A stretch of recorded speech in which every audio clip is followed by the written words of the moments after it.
I'm in a point with my creative process where my highest priority is being honest and straight up and authentically myself and saying what I need to say and making content that I want to make. And because I literally just said making content, because it is about the content part of it for me, because I am an artist and a founder, and a lot of my real work is doing the business side of things and actually building the real product and getting out there and finding my audience and networking and making sure that the thing that I'm putting out in the world is of the highest, strongest possible quality and standard that I expect, because I am someone that likes to make quality things. I like to make. There's so many products and brands in the world. I want mine to be awesome. I want mine to be magnificent, and I want mine to be not only excellent in every way. I want it to have real value to people and create real social impact. I believe that creative business is a tool for social impact and generating outcomes and building community and making a difference in people's lives. I use the internet as a tool to document my creative process, express myself, bounce ideas off the wall, ideate, connect with people that are exploring similar things, connect with people that are pursuing careers that they love and doing projects that they love, because I really appreciate that in myself. I love when someone has a business idea or a creative project and it's based off of something so personal to them. It's part of their identity, it's part of something they have passion for and a natural drive for. And I think that people who love what they do better work. So I really am attracted to extreme individuals that have the balls to basically throw themselves out there, expose themselves, be messy with it, and make something that is amazing and personal to them. And I think because I'm at an interesting point, and I always say this, I think art and entrepreneurship are the same thing. It's like the same exact process of bringing a vision to life. It's just different modalities and different communities, because I think the founder community is very like business startup numbers and oriented, but ultimately an entrepreneur is the person that has the vision for the concept and the idea and the cultural impact of the thing, right? And artists are very like visual communication, communicating a message, sound, color, manipulating different mediums and elements to communicate something from the heart, right? It's the same thing. And it's building a vision. And right now we're in a landscape where you essentially have to have a really amazing product. Like your idea is right there, your startup concept, like there's a need, you're providing value, you're solving a problem, you're making something that speaks to people. And so you have to have like the amazing product, the amazing art, the amazing business. But you also have to be somebody that can communicate clearly and share your ideas effectively and capitalize off of the attention economy, because right now attention is currency. Attention is how you, I keep seeing cars and then I get distracted. How you get your thing out there to people to actually help people. And that puts artists and founders in a really difficult position, because a lot of times when you are a business person building a business, you don't have time to be on social media all day talking about yourself. And when you're an artist, the root of your work is expression and like working through your internal experience so that you can make things that are valuable and express yourself clearly and build the skills. Like even if you're a painter, I was a painter, or I am a painter, not was. And I'm kind of early in my painting process, and you have to just do the work and learn the systems and skills that allow you to make quality things. And because there's a taste gap for early founders, early stage founders, and artists that are just starting out, like you'll tend to have like a standard for taste and quality and a standard for your vision that you just don't necessarily always have the skill set yet to achieve. And I think right now we're at a unique point where the internet is so demanding, and it feels like you would be silly not to use it. Like a free tool for marketing and advertising and putting yourself out there and getting eyeballs on your project. You must. But then on the other side, it's like, okay, realistically, it's so saturated and there's so much going on. It's still possible to grow. The creator economy is not going away, and there's so many niche micro communities that exist that allow you to basically build community and an avenue where your work will be appreciated. It just takes time and intention and doing quality work and making sure that your product is good. And your product is your real product, your business, your art, but it's also you speaking and communicating yourself clearly and just putting yourself out there in a way that people will resonate with. And I think for me, I'm gonna tell a little bit of a story of my process, because I knew that I was someone that was gonna go throw my all into this world and build a creative career for myself that doesn't necessarily exist, right? But it's like in my mind, I have the vision, and I have my personal skill sets and interests that I know will get me to that point. But I think that if I'm being honest, do not have the skill of communicating effectively and storytelling and maintaining audience retention and communicating in a way that feels like you're connecting with someone instead of just ranting at the screen. Like, sometimes I notice myself, I'm like, why are you yelling, girl? Like, you're yelling. And that's something that has to be earned, and you earn that skill through practice and iteration and learning from your failures and putting something out there and being like, whoa, like, was that my best quality work? Okay, this worked, this didn't. How can I do something differently next time? How can I be more honest? And I think that I have been using the internet. Briefly, like, I came to the Instagram. I remember being in middle school and Instagram kind of becoming a thing. I didn't have a phone for the longest time because I had one of those granola moms that was like, yo, you're not getting a phone. And I didn't get an account until my junior year of high school. I was already a late bloomer with the internet. Then I had a phase where I was so poised about my digital identity and like picky about what pictures I would post and stuff that it really became like an insecurity thing, and I just stopped posting. I had to delete all of the socials account, and my life was awesome. Like, I didn't have TikTok, I didn't have Instagram, I didn't really even check YouTube. I just was like in my own lane. Then when I would realize the harsh truth of like, if you want to build anything, you're going to have to put yourself out there, and you're going to have to attack this fear of being seen and like this whole insecurity about your image and like what you look like. That was something that I really struggled with, and I was so meticulous over how I looked at every Instagram photo and how I sounded online when I was sharing my ideas that like I was like, girl, how are you going to be a founder and not want to be seen? How are you going to like start any project without marketing it and talking about it online and like building digital worlds? Because it's an opportunity to double your exposure, right? Like, I build things that are very much based in the real world. Like, I like having IRL events, talking to real people, seeing how people engage with my product in real life. But to not completely ignore the tool of the internet would be a waste. So when I knew that that's like the route I wanted to take, and I had set myself up intentionally during my education and my young adult life when I was experimenting, because I knew that I was like that. I was like, I know that there's not one specific type of job I want to do. I want to create something that's like very intuitive and real and honest to me. And in order to do that, I will have to face this fear of being seen online, and I will have to build my skill of communicating and exposing myself and being honest even when it's uncomfortable. And then I started the Postcard Project. And when I started the Postcard Project, I faced the harsh truth of like, okay, well, now I have this business. I have an operating structure that has momentum, it has engagement, people interact with the project and love it. We have big companies and brands that are working with us. Like, Reddit had us at an event and reached out to us. For me, as someone that's just starting, we're like a couple months into the project, that's a really big deal. And at the same time, I have to build the world on social. And when I'm world building in my mind with a concept or an idea, as like a founder, the person that had the idea, my skill set is not in making videos online. I don't like editing. I like to be very raw with it. I like to just talk to camera. For the Postcard Project, we really need someone on the team that can essentially do the visual communication for my general, Shaya's as well, but my general world building perspective and like how I want it to look and how I want it to feel.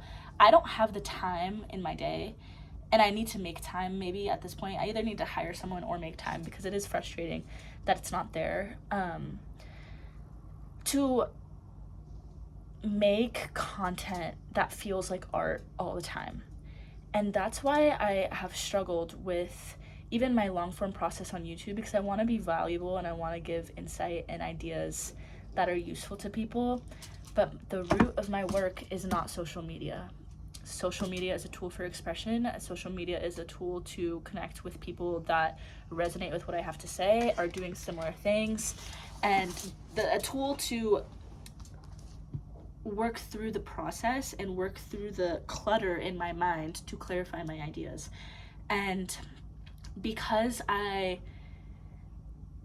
am a founder that's focused on a quality product, and it's not even just about the postcard project. I have a couple different projects that I work on and business models that are creator economy adjacent, but the focus is not about content creation, right? It's about creative models to build creative careers and creative business. And I think, well, honestly, I'm rambling now, but like one of my specific skill sets that I think I'm really good at, I've done it for multiple people. I can see how you can not necessarily monetize, but build structure and community around an idea and like create a product out of it. And I'm really good at identifying people's unique interests and skill sets and being like, you would be great at this. Like, you would be great at building this specific business. And the thing is, like, the entrepreneurship is hard. There's a lot of just difficulty you have to face on a day-to-day basis. And I think that not everyone is meant to be an entrepreneur. Some people thrive in structured systems and having stability and having consistency, and other people strive with the uncertainty and the craziness and the risk tolerance and the high highs and the low lows. And that's the truth of being an entrepreneur. And I again, I'm like getting off topic, but I really enjoy like looking at creative business as a tool for social impact and being like, okay, so there's something here, right? Like, you're an individual, you have an audience, you talk about certain things, you have a existing community yet, but maybe you don't have a way to create a creative business or like know what creative business to start. I feel like I'm really skilled at identifying that, and I've done it for multiple people, and I am honestly interested in continuing to grow that part of my brand and service because I love that. I love when people find projects that genuinely make them feel alive and excited and feel like genuine reflections of themselves. I think that is just my favorite thing ever, and I think it's possible. That's the thing. Like, now is the best time ever because you can literally do anything you want and find avenues to make it happen, and identify your own personal gaps in your skills, and be like, okay, this is where I have a weakness. This is what I need to go learn so that I can get better at that weakness and expose myself and practice and iterate and develop the skills that will get me to where I want to go. And because you have so much access to information and knowledge, it doesn't matter what that weakness is. You can probably find resources to attack it. And I got an email.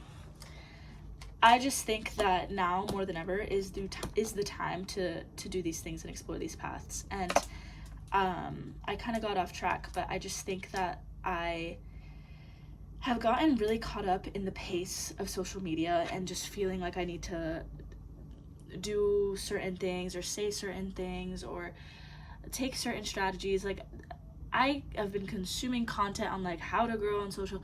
No, for me, it's not about growing on social. Social is not the root of what I do. Social is an opportunity to express myself and to be honest. And like the title of this video, you're not getting views anyway, so you might as well say what you need to say and get what you need to get out of it, and make things that you love, and make things because you enjoy the process of making it and not because you're trying to reach some metric. And I think another aspect of this is like planting your seeds without helicopter parenting them. Like, you don't want to be micromanaging the seeds you plant. You want to be planting them and watering them a little bit and being like, yo, this is a concept, an idea, something I know I'm going to build, something I know I'm going to do. Let me plant the seed now, and I'm going to automatically expect that this is going to take months, maybe years, or maybe it will never happen. You plant seeds now for them to bloom years from now, months from now. And I think that when I micromanage the seeds I plant and I look at every little thing I do and I expect an outcome or a metric to come out of it, I get lost in the sauce, and I don't really say the things I need to say and work through the internal things that cause me this fear of being seen and this fear that I need to kind of strategize or orchestrate my way to the dream, when really a lot of it is just planting seeds and being fucking patient. You gotta be patient. You've got to be patient. I'm intentionally making this a longer video because I'm trying to let myself just live by what I just said in the first 14 minutes and say what it is I wanted to say. And I want to talk a little bit about this project I've been working on. It's a creative residency model. And this is actually the first example of a business that I really Oh, a fly just went over the camera. That's insane. I really let myself be scrappy and experimental with it, and I didn't do a whole brand identity and a whole strategy and like put so much time and effort into it before I went out and tested the idea and talked to real people. And once I did that and I actually talked to real people quickly and got on sales calls quickly and like did outreach quickly, I realized that there is opportunity and momentum there. And basically it's this creative residency model where basically, like if you look at traditional influencer marketing, it used to be like established influencers with established audiences that they built over time. They have an audience, right? So they have exposure and attention. And brands with budget would go to the influencer and be like, yo, post about this product, it'll generate sales for us, whatever, we pay you X amount. The influencer's like, cool, now I've got a brand deal, I make money, post about it, cool, done. Then the internet became so pervasive in culture. Now a brand has their own account too, and they started hiring UGC creators to essentially make scattered UGC videos so that they could post it on their account. User generated content, still getting visibility, still opportunity to make money, but a little bit more random, a little bit more contract based.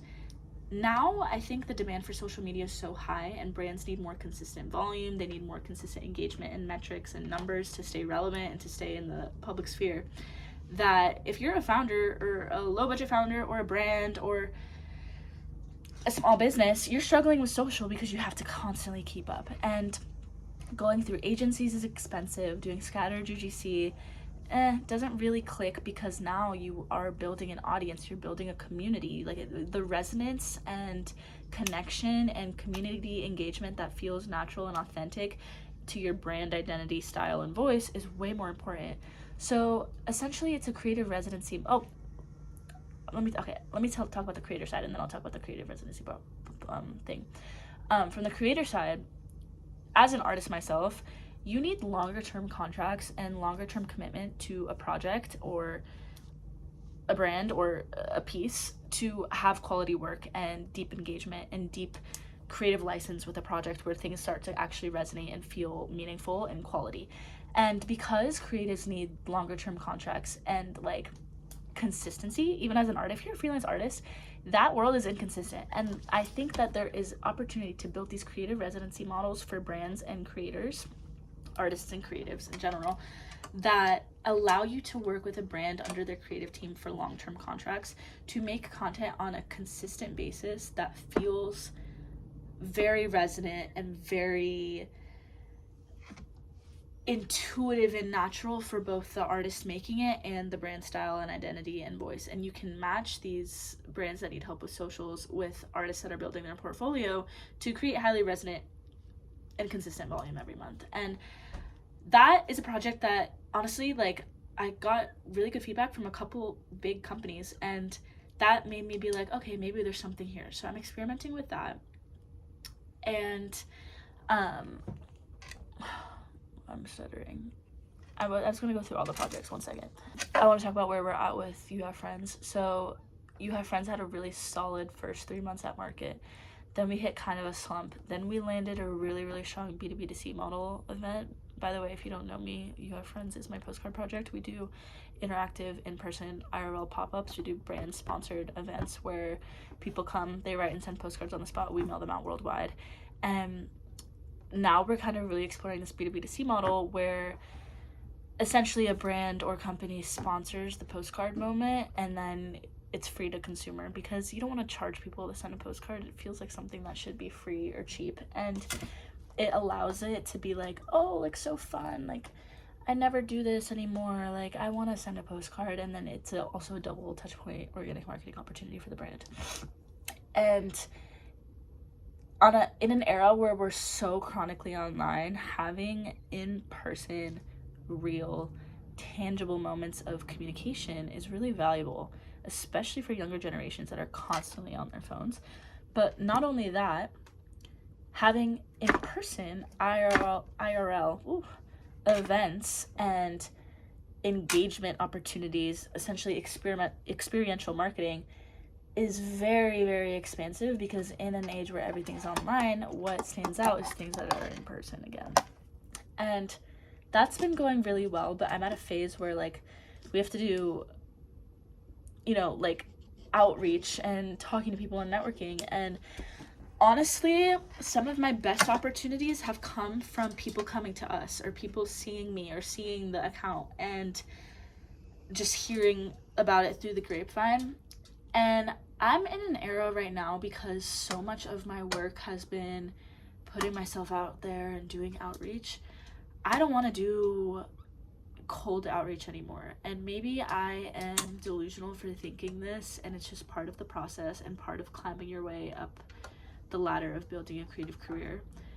I would rather my product, my experience, my personal brand, my identity be so strong that people reach out to me for the work that I do and the products that I have, or the experiences I'm creating.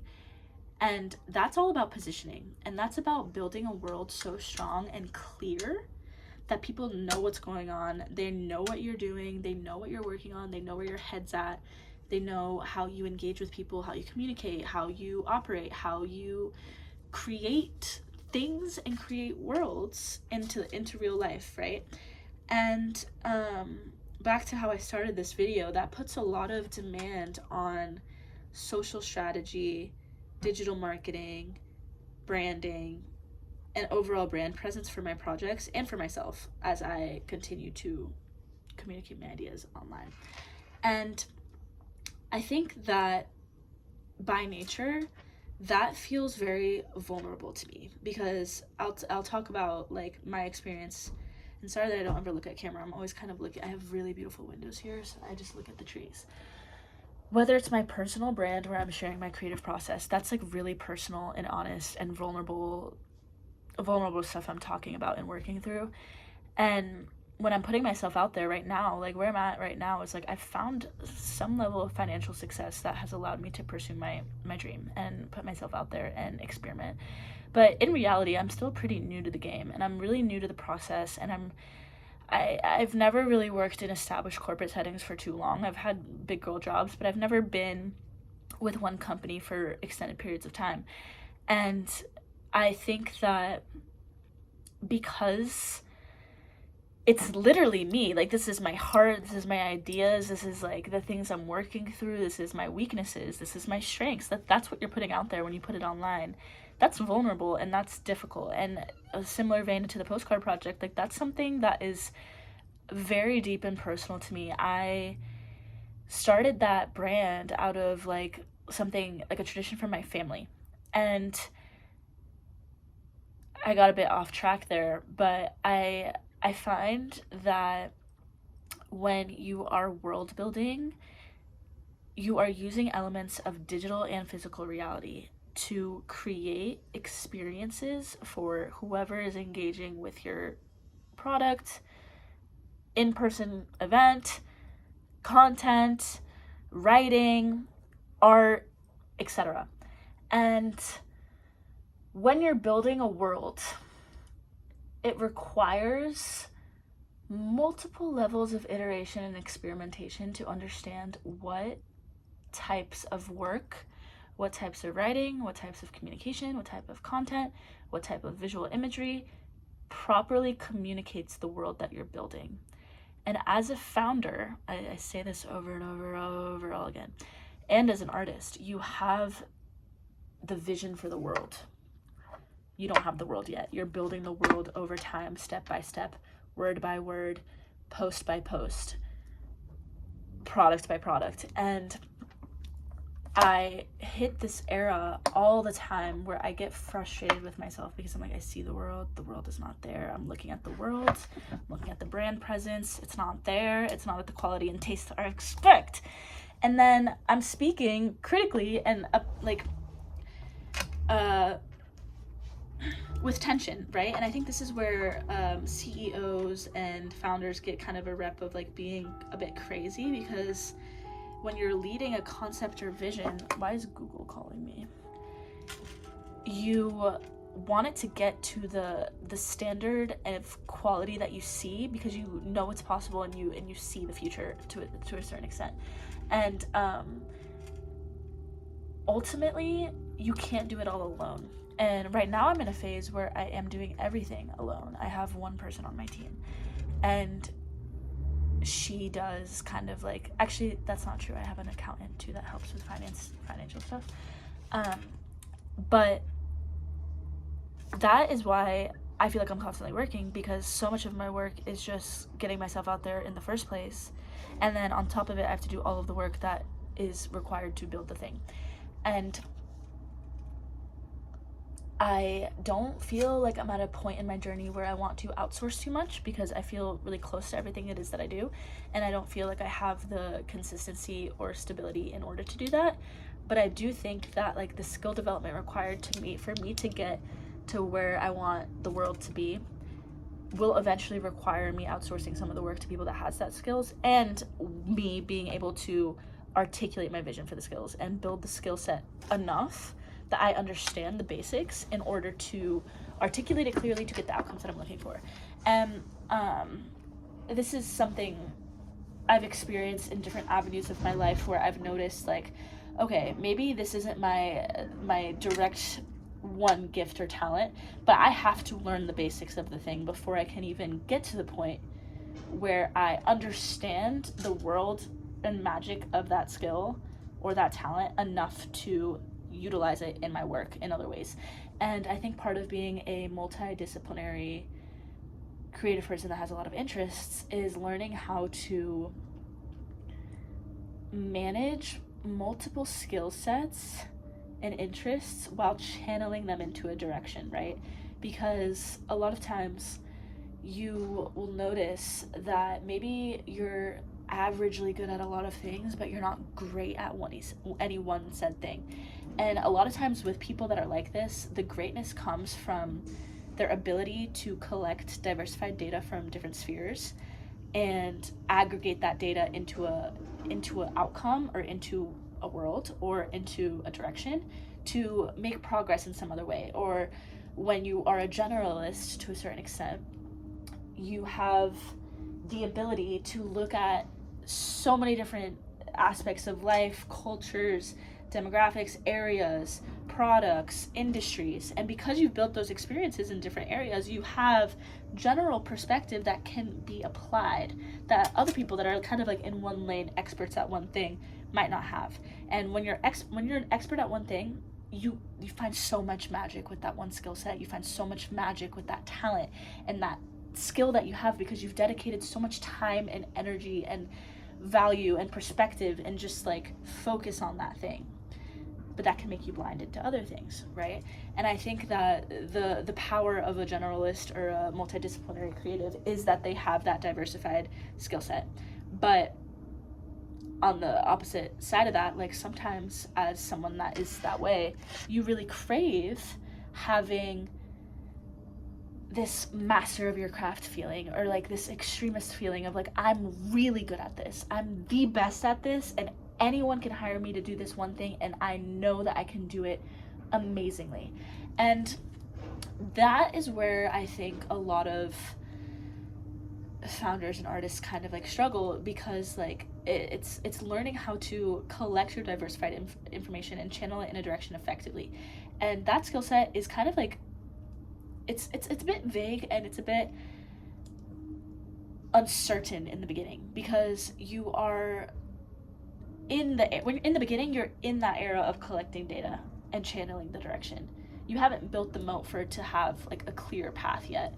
And I have noticed this in my past self, I've noticed it in myself now, and as I am kind of growing in my process and like understanding where I'm at, it's all about setting up systems that are conducive to my success and trusting the process, planting the seeds and not stressing about them so much, and understanding like, yo, this is gonna take time, this is gonna take months, years and years to get to where it is that you want to be. This dress makes me feel like a villager. And allowing that to just happen without getting so meticulous and pressed about, the timing of it, and understanding that the delayed gratification is what's going to build and compound interest, right? It's compounding over time, is what will ultimately nurture the current process in a way that you don't burn out. Because you have to be patient while trusting, and you have to be patient while validating yourself when nobody gives a fuck and nobody cares about what you're doing or what you're saying and nobody hears you yet. And I think that something I'm learning to appreciate more and more is that during this era of like nobody really paying attention to what I'm doing, that's honestly a blessing in disguise, right? Because the minute that you have, I saw a video about this recently, the minute that you do have exposure and you have people watching everything you do and say, then there's a different type of freedom at play, right? It's a different cost, because right now, I wish I had the creator's name, but I don't. There was a creator that I saw, and she led the video with saying, I make about 11K per month, and essentially there's always a cost to something. Like, maybe I make more money, but then the more you have exposure, the more you're at risk of being seen, or your privacy, or this, or your, you know, like close private family matters are now exposed. You know, like, I'm not telling the story very, very well, but essentially saying that there is always risk and reward, and there is always a sacrifice being made. And when you're in the early phase of your journey, maybe the sacrifice is that you have low views, so you don't feel validated in your work. You don't feel like what you're saying is valuable, or that your ideas are good, or that your art is strong, because you don't have the audience perspective or like the real world validation for it. You have to give your validation to yourself. But on the other side, you have the creative freedom to do and say whatever you want without feeling like the world is going to hurt you, or say something that's going to hurt your feelings, or the world is going to try and like manipulate you into being something that you're not, you know, because you have the freedom. You have the freedom to experiment. You have the freedom to throw ideas at the wall and like not feel pressured in your reputation or in the expectations that other people have for you.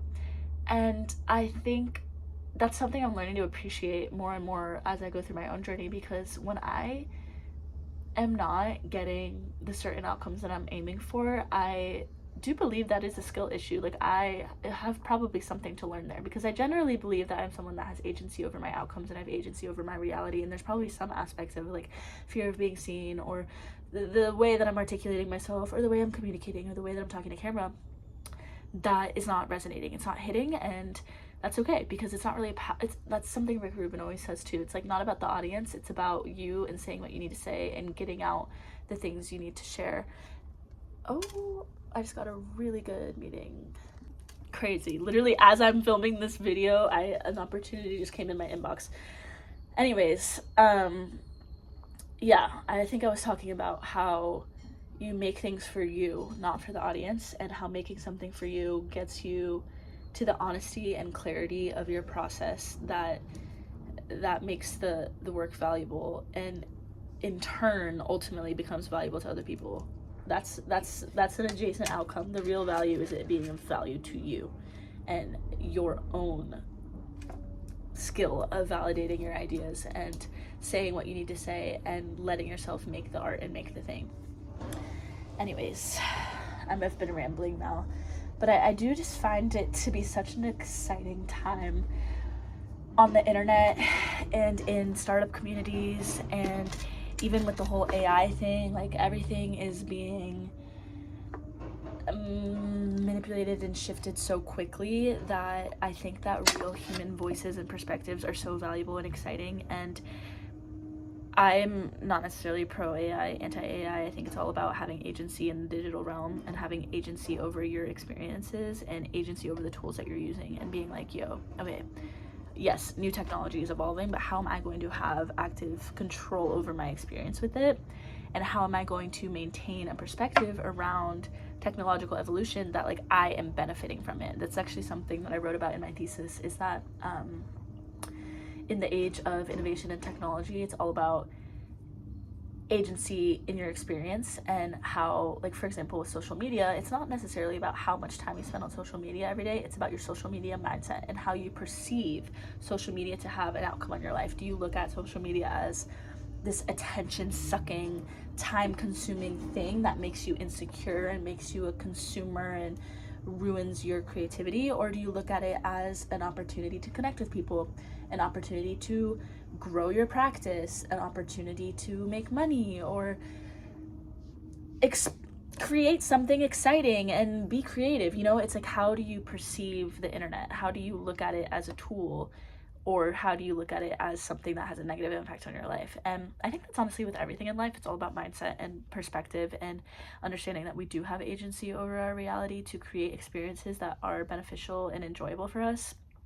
And I think that when I specifically look at social media as something that I have agency over that experience. I have the opportunity to be someone that makes things and creates things versus someone that's just passively consuming and letting it take over my time and energy. And I think that the more and more that I've shifted my perspective on it and looked at it as a tool and looked at it as something that is expansive for my life, the more I've been able to take active control over my experience and like have a better experience and generate outcomes that I feel like are conducive to my success. And that's the same with AI. I think that like, be aware of how the tool is shifting how things are moving, be aware of how the tool is impacting you, and be aware of how you are engaging with the tool in order to make it such that your engagement with said tool is expansive and creating opportunity versus making decisions for you in a way that now your decision making skill has weakened, or optimizing certain parts of your work that honestly a human needed to do. You needed to be invested in that part because that's something that you needed to build for yourself and build for your product, you know? And I think that as much as AI can optimize things and make things more efficient, I think that there's a lot of human aspects that will always have the priority, touch point, and clarity on, and that's just what I'm trusting. I know things are probably going to change rapidly, but anyways, my light is not the best.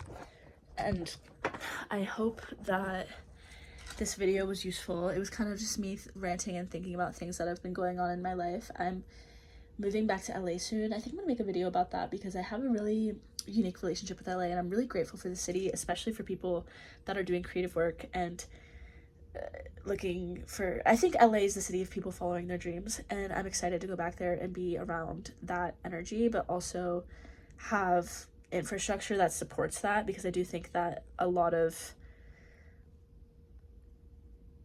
opportunity is by being in an environment that is conducive to the success you're looking for. And I think that LA has a lot of opportunity in the projects that I'm engaging with and working on, and I think for that reason I got to be in LA.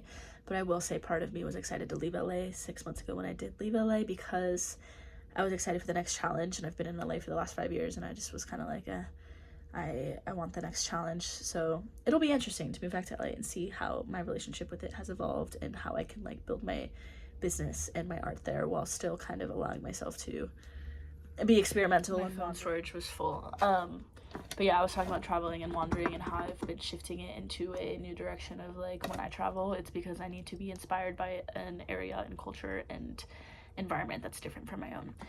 Anyways, thank you for watching this video. If you made it this far, you are a G. Like, you're awesome. Thank you, and I appreciate you, and I'm so grateful for anyone that is going through this exact process and like hears me and is like down to vibe and hang with me and like hear about my ideas. I think that when I watch content that I like, it's usually someone just being really raw and honest. So that's kind of the type of video that I'm shifting towards making, and just letting myself really explore that process without judgment and being like critical and hyper meticulous about it, because I think I can be that way. And when I just let myself make things to make things and express to express, that's where the magic for me really happens. So I'm just grateful that we have the opportunity to do that, and that you're here listening to me do that. And I hope that if you're watching this, you are also putting yourself out there and doing the things you love and believing in yourself and validating your ideas and making for yourself, and through making for yourself, helping people and providing value and letting that be the way that it works, because I think that that is awesome. And when I think about individuals that have really made an impact on my life, it's people that are so raw and true and honest and comfortably themselves that they give me permission to be myself. That is like, I literally have a handful of magical individuals that I've met in my life that have made me feel that way and have completely transformed the direction of my entire life, my career, my personal life, my confidence, my ability to be myself, and my ability to be seen. That's something I really, really struggled with. And I even think of my younger self who wanted to be a YouTuber. I just really always dreamt about doing it, but always had fear around it in some way. I felt like I had to be something or do something or be special, or at the time when I really wanted to start, I was like traveling a lot and I wanted to be like the next Indie Blue. But it wasn't about being the next Indie Blue, it was about being me and like being honest and letting myself just kind of have fun with it and make for myself and document and archive. And that's a big part of it too, right? Like I like looking back and being like, oh my gosh, that's how I was thinking back then. So cute and sweet. Love that. And now that I've been experimenting with long form, I do think a lot of it is in building my skill of communication and articulating myself clearly and building worlds and committing to an idea or thought long enough and going in enough depth that I'm actually able to connect with someone and I'm actually able to connect with my own thought process and idea. Because I think when you're just filming like a 30-second TikTok or reel or just clip, it's not the same. And when I really commit to the bit and I really commit to like thinking about it for a second and like really thinking about how do I feel about this, what do I need to express, like what's going on here, that's where it becomes valuable. And yeah, I'm grateful. Love you guys. If you made it this far, comment a flower emoji. My flowers are dying. And if you want to work one-on-one with me or brainstorm ideas or bounce ideas off of me, click the Stan link in my bio, or I'll probably put one in the description. I am hosting free workshops for students building creative careers, people building community-based businesses, and I also work with people one-on-one when they're trying to start something, because I feel really passionate about helping and supporting and building confidence in launching your idea and getting yourself out there. So yeah, if that's of interest to you, feel free to check that out. If not, don't. Love you guys so much. So much. I always try to make this heart and then it like looks it doesn't look great. When I just like laughed at camera, I'm like, why am I being so serious for a whole ass hour? Like, smile. I'm just like getting something out. Okay, maybe the next video I'll be more bubbly happy version instead of so intense. I feel like sometimes I'm so intense over things that are really not that big of a deal. Okay, bye.